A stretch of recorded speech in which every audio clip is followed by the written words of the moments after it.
April is Sexual Assault Awareness Month, a time to talk about what's happening in our communities and what we can all do to take a stand against it. Mike McGraw is here today with the Kansas Coalition Against Sexual and Domestic Violence. He's here with Becca Spielman and Emily Stills from the YWCA Center for Safety and Empowerment. Thank you all for coming in today. It's such an important month and an important topic. Mike, let's talk about the overarching message this month and kind of what we're wanting folks to get involved with in terms of kind of talking about this important issue.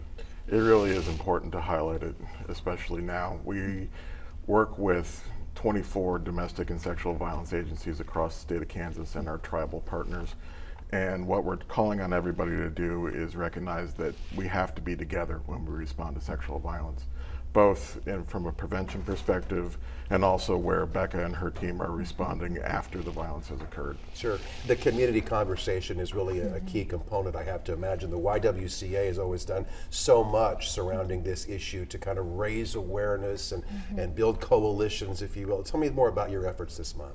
Absolutely. So one of our biggest efforts or activities that we do every year is an annual fundraiser. And so we had the opportunity to talk a little bit about that with Melissa previously, but a lot of it is bringing awareness into the community about these issues, going out and talking with different professionals and the public about how often these things are happening within our community. Sure. What do you hope that we can accomplish, Emily, this month in terms of just public awareness and taking a stand?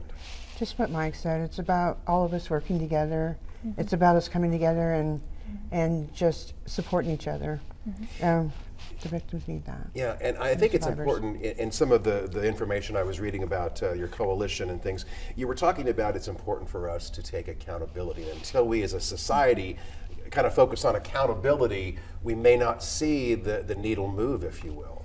We won't, because the reality is we still have far too many conversations that are focused on the old cliche of what were they wearing, what were they doing, and not enough about the fact that sexual violence is not about sex, it's about control. And if we recognize that, then we can start to recognize that people are being targeted for reasons that aren't about any of the justifications that get thrown around. And I think we obviously know victims can be anyone. You know, stats tend to suggest that 1 in 2 women are victims. 1 in 3 men are also victims. So talk about that a little bit. Yeah, I think that that's becoming more familiar in terms of those statistics. We see more and more men come forward because we're having conversations about how it can happen across all genders.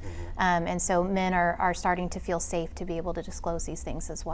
Yeah, it feels like maybe this really has kind of come more to the forefront in terms of our ability as a community to talk about this, because so many years ago people didn't talk about it. Wouldn't you agree? Absolutely. Yeah.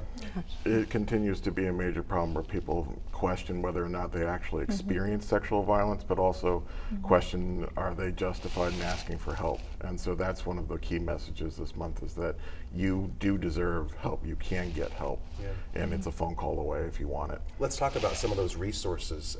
Becca, you want to let me know about some of the things that folks can utilize if they know someone who needs some help? Absolutely. So we work with victims and survivors of sexual violence as well as other forms of relationship violence. All of our services are free and confidential. They're available to folks of all genders.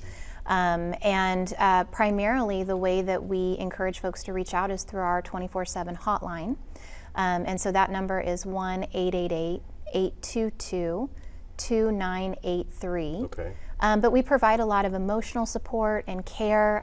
Last year alone, we served 241 survivors through sexual violence advocacy, 74 hospital advocacy requests where we went and met with the individual while they were going through an exam.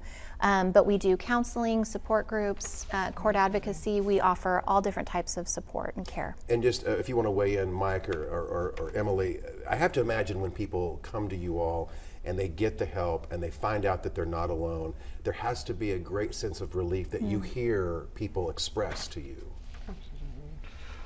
Relief, overwhelming, kind of, it's an emotional event, and it's something where, as an advocate, the teams are dealing with that every day, but it's also something where it reminds you how isolating these experiences are, and that also people seek to isolate Such an important topic, and we're going to be doing more with this topic as we move through April here on ION Northeast Kansas. Melissa has other segments planned.